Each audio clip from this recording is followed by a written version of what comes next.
Ce qui est renversant, c'est qu'on pourrait faire la même chronique sur le cinéma, le théâtre, la photographie, l'histoire, et parce qu'il a, comme dit Brassens, je n'ai rien inventé ni rien créé, j'ai pigé partout chez tout le monde. Eh bien, et lui aussi. Nous parlons d'Hergé aussi, et c'est exactement ce qu'il a fait. Je vous parle d'un livre donc de Bob Garcia, qui en a déjà écrit une dizaine sur l'œuvre d'Hergé, sur Tintin, et ça s'appelle Tintin du cinéma à la BD.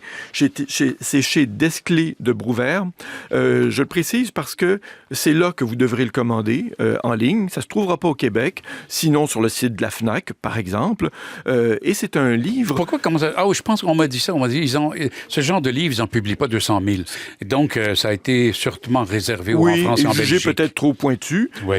Néanmoins, si vous aimez Tintin, c'est formidable. Et je vous rappelle le titre, Tintin du cinéma à la BD. Donc, ce sont les sources cinématographiques de l'œuvre d'Hergé. Ça comprend toute l'œuvre d'Hergé, Quick et Fluke aussi. Oui.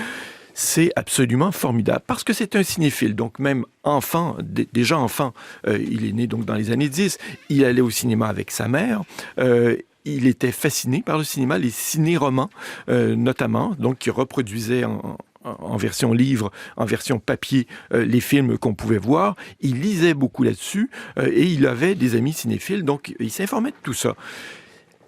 Il faut quand même que je dise quelque chose de désagréable, mais bon, c'est comme ça.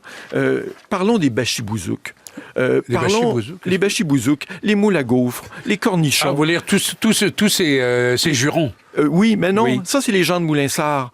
Ceux qui gèrent donc l'image de Tintin, les droits de suite, ces gens-là interdisent qu'un livre comme celui-là comporte des images venant des films. Ah, ça c'est la gang de Moulinsart. Exactement. Mais ça c'est l'époux de la femme d'Hergé. Il a pris le contrôle. Je me souviens de quelqu'un qui est très proche de ces gens-là, qui lui a dit un jour, « Pourquoi est-ce que t'es si con ?»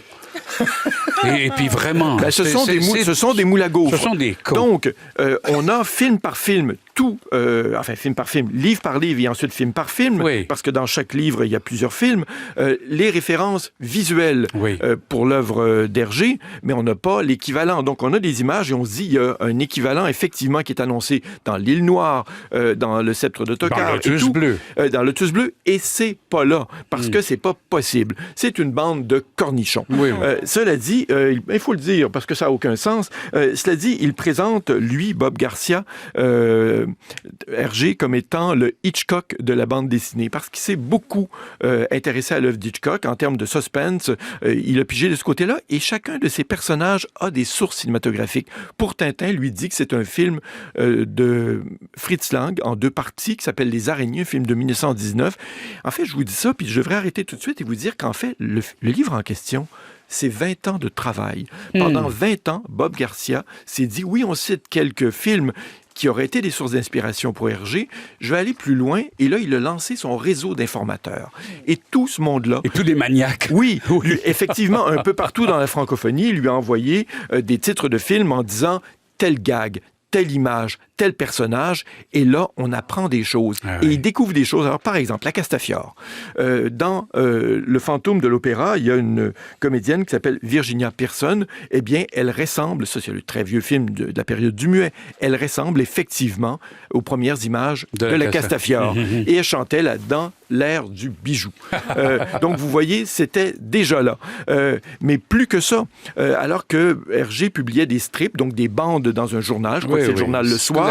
Enfin, il a inventé le strip belge, puisque Absolument. Le strip était américain, évidemment. Au-dessus de son strip, avant même que naisse cette expression du rossignol milanais, il y avait un film qu'on annonçait, c'était le rossignol suédois. Alors, pour l'auteur, c'est évident que ce rossignol suédois donnait lieu, effectivement, à la naissance de ce rossignol milanais. Mais plus que ça, le capitaine Haddock. devrait peut-être son nom à 39 marches, le film d'Hitchcock, parce qu'on y dit souvent j'aime le Haddock, l'aigle fin, on répète ça constamment, puis c'est à la période où effectivement naît Haddock, mais il y a un film aussi qui est sorti qui s'appelle Le Capitaine Cradock. Oui. À cette période-là, dans les années 30, est-ce que c'est la source d'inspiration? C'est possible. Aussi pour les Dupont, bien sûr, les Keystone Cops au début. Ça, c'est la bande de Max Sennett, qui est un Québécois, qui s'est installé en Californie, mais aussi Laurel et Hardy.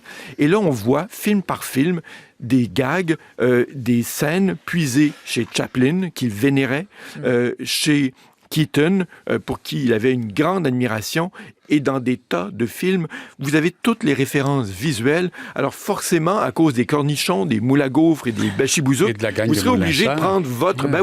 Ces gens-là de Moulin-Sarr, vous serez obligé de prendre vos albums et de les mettre à côté du livre de Bob Garcia pour comparer, mais vous vous rendez compte que c'était effectivement un grand cinéphile. Et puis... un homme du rythme.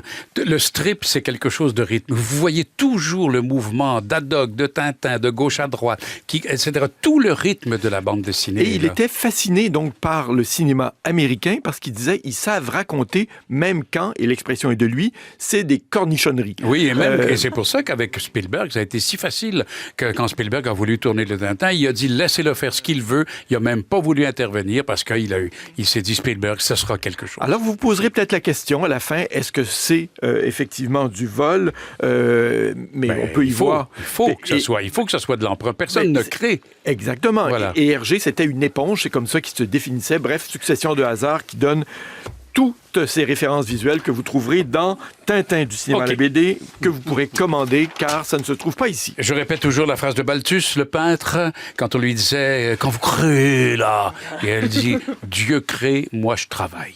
Du jaune, du bleu, du rouge, du vert. Puis vous mettez ça là-dessus. Ouais. Merci. Vous écoutez Samedi rien d'autre sur ICI Radio-Canada, première.